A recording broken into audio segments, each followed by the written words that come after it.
Então, dando continuidade ao nosso estudo da grande síntese, né? Nós estamos falando sobre a questão do equilíbrio, né? Da lei maior. É como se fosse regendo uma lei que rege as leis da natureza, tanto física quanto espiritual. Só há lugar para desordem no particular, mas é desordem aparente, condição de uma ordem maior. Na grande máquina do universo, nada pode escapar aos princípios que lhe regulam o perfeito funcionamento. Sem dúvida que a voz, mergulhado no mundo dos efeitos, no imediato contato com o relativo e o particular, o universo pode parecer confusão caótica e inextricável. No entanto, veja que tudo sobrevive entre tanta destruição, que apesar de tantos movimentos em todas as direções e do diferenciar-se do princípio único em tantos momentos diferentes, o ritmo é reconstruído perfeito, graças aos 3 grandes princípios de unidade, de ordem e de equilíbrio.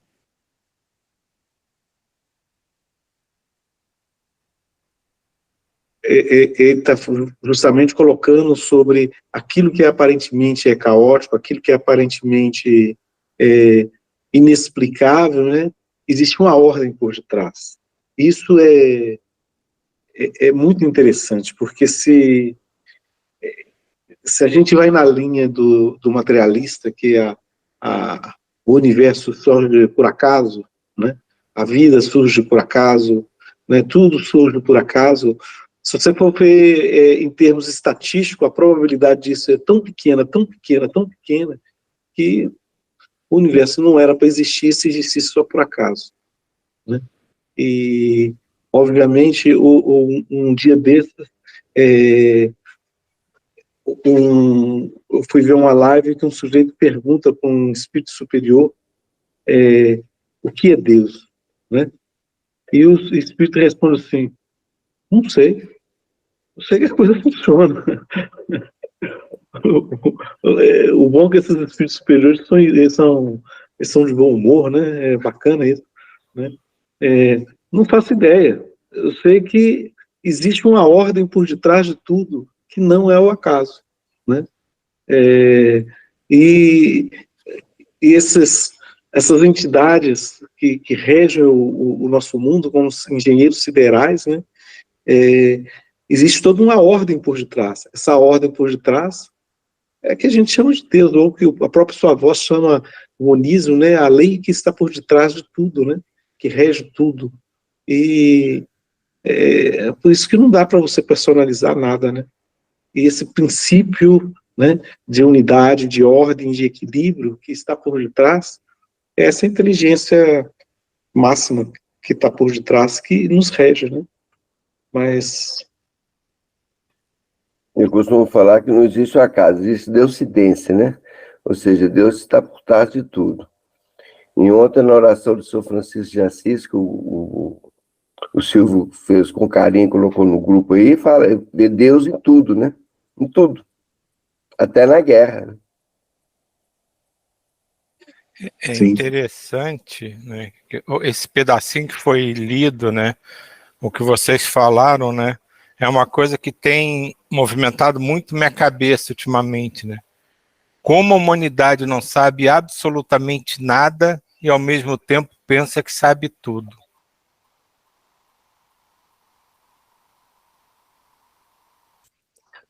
Esse trechinho também que eu li, né, que a gente leu sobre princípio de ordem, né, de unidade, de ordem, de equilíbrio. E nos faz crer o seguinte, né, que na ciência a gente vê vai procurando leis nessa estrutura material, nessa estrutura energética. E muitos acham que do ponto de vista mental, do ponto de vista espiritual, é tudo uma grande desordem, né? Não há lei por trás. E aqui o que a sua voz coloca, não. Tudo está dentro, né, de uma ordem, de um equilíbrio. E ontem,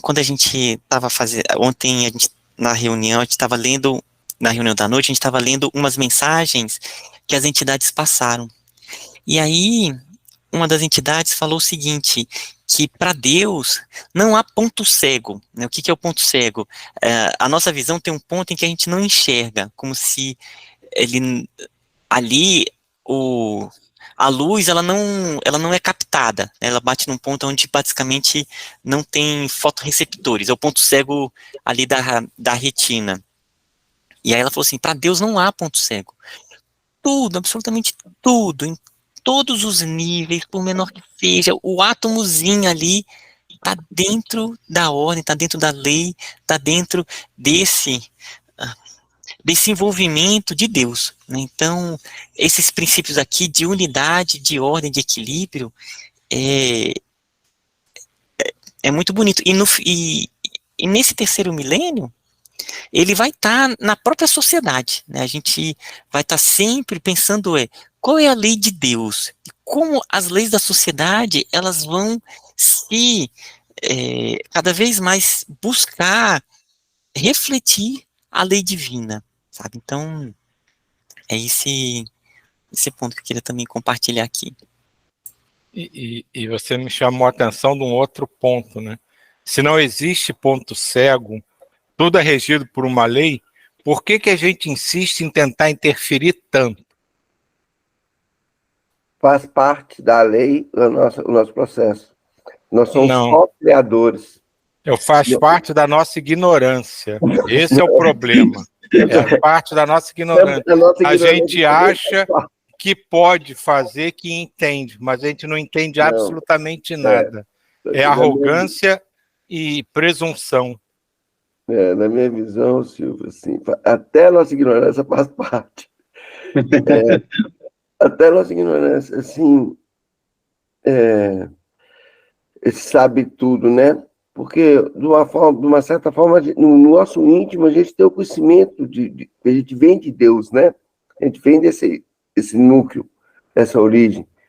Nos é dada a ignorância para a gente poder desenvolver mais, né? Poder aprender. Agora, o maior defeito nosso realmente é o ego, né? É a arrogância. Meu maior defeito é a arrogância. Achar que eu sei tudo. Ô, tristeza. E eu vejo esse ponto, né? São várias perspectivas. É uma perspectiva bacana e a gente vai juntando as perspectivas. E eu vejo que nós temos Deus dentro de nós. Então, nesse processo evolutivo, é cada vez mais nos descobrirmos como Deus em todos. E nós estamos numa etapa que é essa etapa de cada vez mais, nesse nível do livre-arbítrio que nós estamos, é desenvolver esse aspecto mesmo do contato, da relação, da lei divina, quase que compreendendo esse aspecto do ação e reação. E nós seremos co-criadores, né? Então, nós não sabemos absolutamente tudo, mas também dizendo que a gente não sabe absolutamente nada, né? A gente está no caminho, porque nesse processo somos co-criadores mesmo. Então, é descobrir o divino que há em todos nós. E estamos aprendendo aqui é essa escola do aprendizado, sabe? Então, eu vejo aí nesse caminho da escola, vejo aqui muito como uma escola. O estudante, numa série, dizer que ele não sabe nada, a gente não faria isso com o estudante, porque ele sabe. Mas também dizer que ele sabe tudo, a gente também não diria isso, porque ele não sabe, né? Então, estamos numa escola, eu costumo ver aqui como isso. Estamos aprendendo e nisso vamos juntos caminhando, sabe? Amém. Olha, posso parar aqui? Continua a leitura aí, o Paulo. Olha que bacana. Olha, tudo que a gente está falando vai falar nessa continuidade aí. Ensinei-vos o caminho da síntese. Ensinei-vos o caminho da síntese. E quanto mais alto subirdes, mais evidente sentireis o monismo no todo.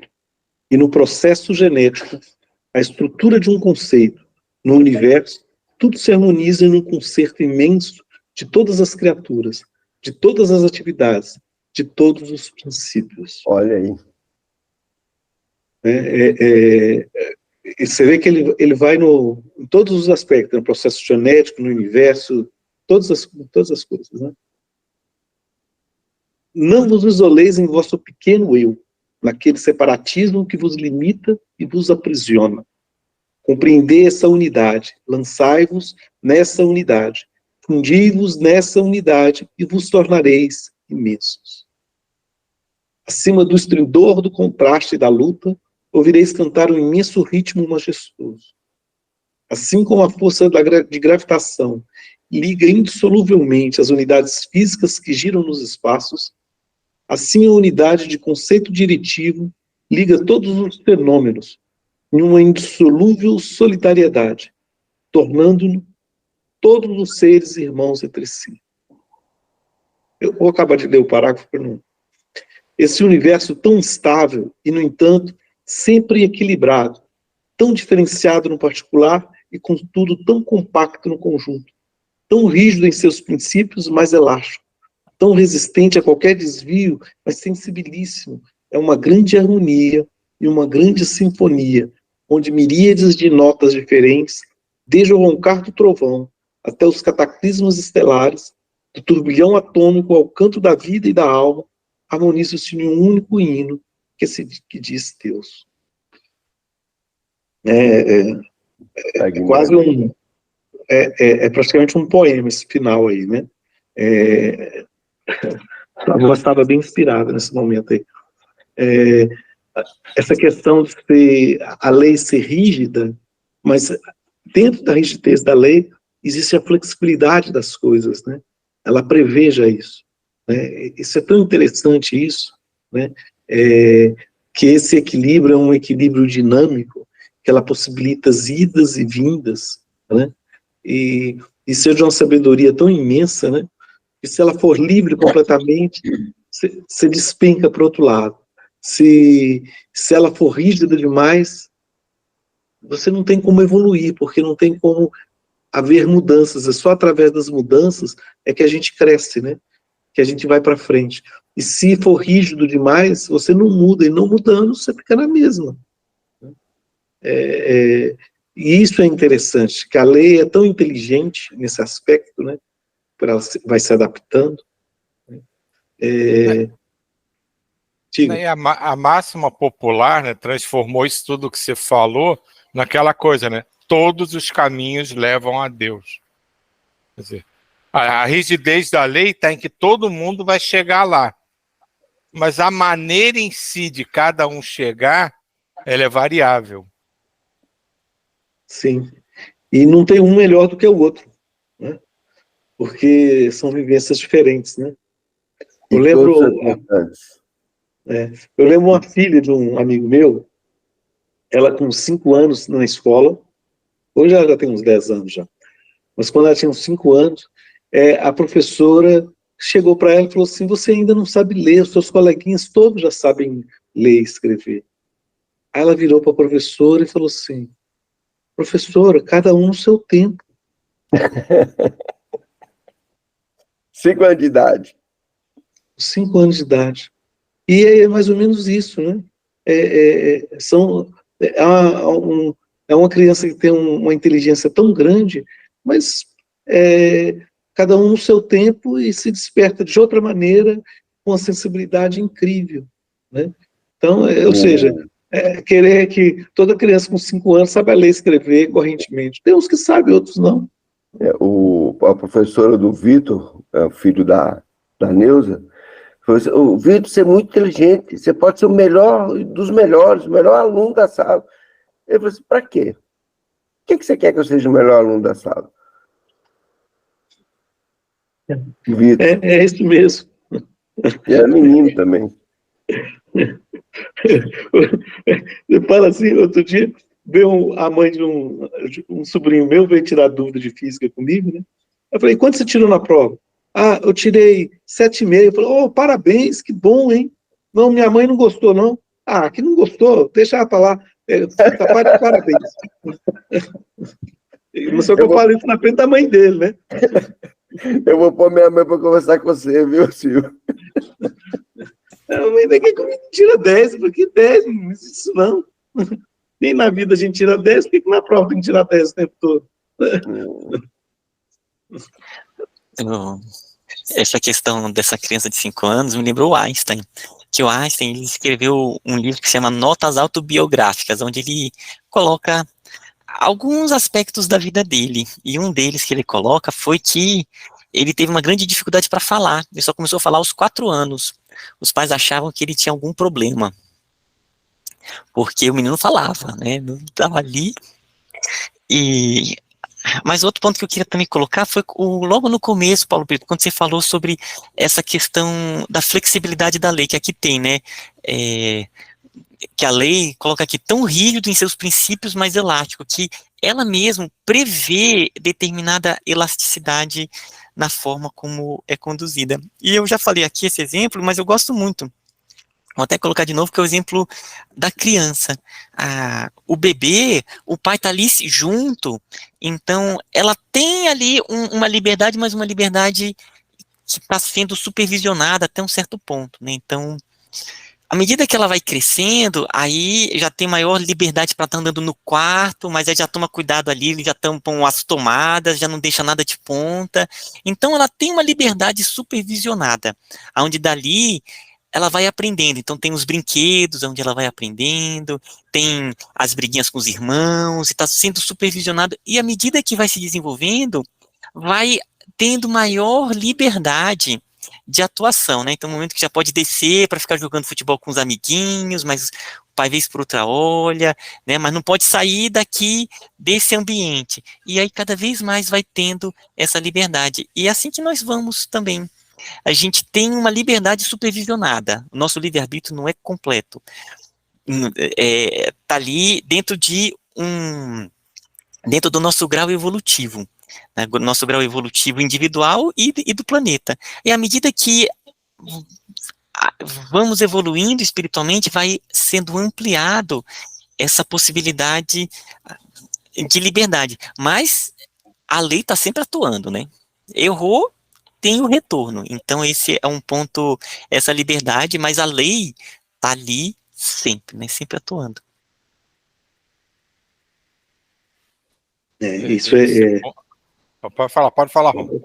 Não, esse negócio da lei está atuando é justamente isso. Por isso, quando fala assim, você não pode ir contra as leis de Deus, mas isso é impossível. Não é possível. Que lei de Deus você está falando? Se é lei de Deus, se é lei da natureza, é impossível. Eu não posso violar, senão deixa de ser lei. Né? É os únicos casos que não tem exceção. Né? Você já viu com as leis humanas, a gente sempre tem que tratar as exceções. Por quê?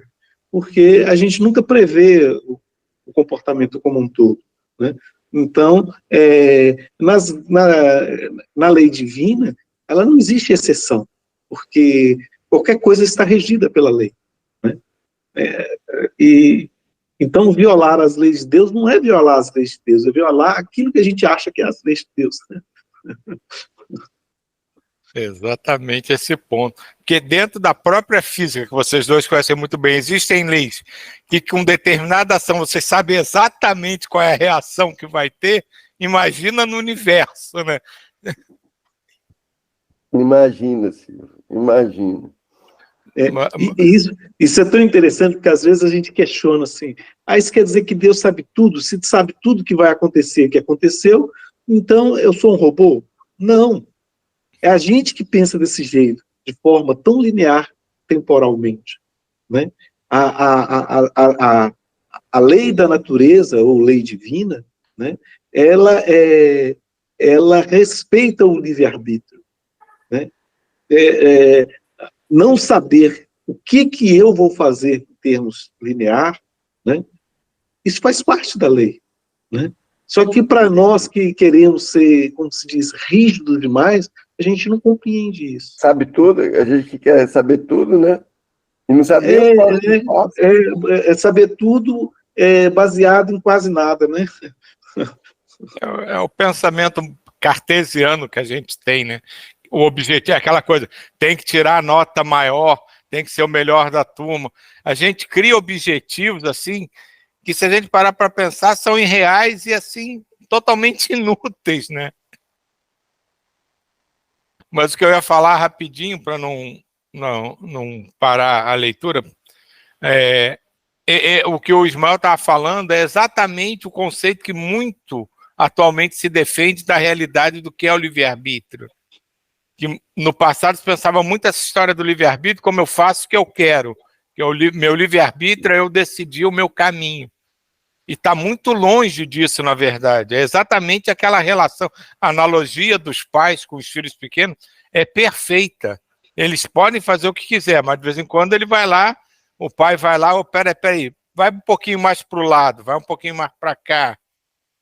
E eu volto a citar, né, a teoria do risco do Caïbar-Schutel, que para mim é disparada a melhor explicação do que é o livre-arbítrio, que é a tua vontade, é a determinação de Deus e as probabilidades do que pode acontecer diante das tuas escolhas. Teoria do risco de quem? Caïbar-Schutel. Você manda isso para mim. Nossa Senhora, que coisa maravilhosa. E foi tão bem lembrado, Silvio, o Caïbar-Schutel, né? A gente fala tão pouco do Caïbar-Schutel, ele tem um trabalho tão bonito. Os livros dele são maravilhosos. Um dia a gente podia até escolher um também, hein? Eles são maravilhosos mesmo. Bacana. Gente... Aí você fala de liberdade, que é um tema.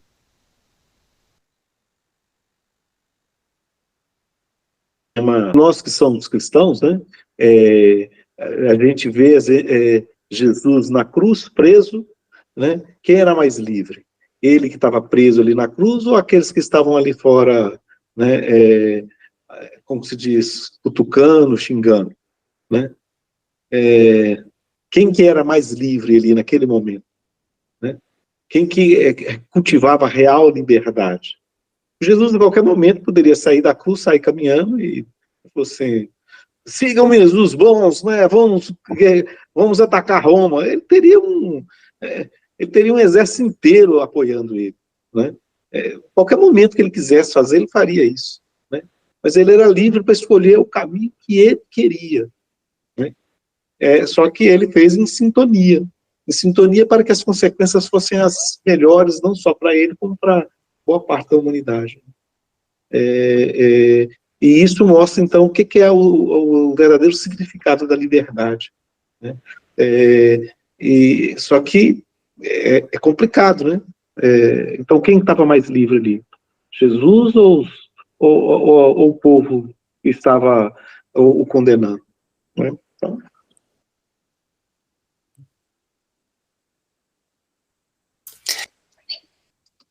Dá continuidade, né? Opa, deixa eu passar aqui. Acabou pessoal, o capítulo. Esse capítulo aqui se chama Interregno. Ele é uma parada. É um poema. Eu não sei se vale a pena começar agora, que o ideal talvez era ir até o fim, e acho que também se for agora, ele vai... Não, a gente vai, né? A gente começa e aí para. Mas ele eu acho belíssimo. Se quiser começar e a gente parar, e depois é bom que no outro dia, na outra sexta, a gente até segue por ele é belíssimo. Ou a gente para por aqui e já começa a irradiação, sabe? O que vocês acharem melhor. Vamos fazer então só assim, cenas dos próximos capítulos. Lê pelo menos o primeiro. Isso aqui é um poema, Sim. Ele fala assim, olha, vocês já andaram bastante, foi bem puxado, agora vamos dar uma relaxada. Uma relaxada. E eu acho lindo, é aquela coisa que é só leveza e beleza aqui, sabe? No interregno. Por isso que é interregno, que é aquela parada. Tá, então eu vou ler, vou ler o primeiro parágrafo e a primeira frase do segundo parágrafo só. Perfeito, perfeito. Mais uma pausa em nossa longa caminhada. Repouso para a áspera tensão do vosso pensamento e orientação no vasto mar do conhecimento que vos exponho, de maneira que vossa meta esteja sempre presente. Não digais, felizes os que podem viver sem saber e sem perguntar. É aqui que eu quero parar. Eita, Paulo Brito, tu deixou a gente agora agora... Não quer colocar a segunda frase? Pode ser. Dizei antes, feliz aquele cujo espírito jamais se sacia de conhecimento e de bem, que lutam e sofrem por uma conquista cada vez mais alta. Lamentai os satisfeitos da vida, os inertes, os apagados. O tempo deles é apenas ritmo de vida física e transcorre sem criações. Eles recusam o esforço dessas elevadas compreensões que vos ofereço, e não existe luz no amanhã para o espírito que adormece. Uau!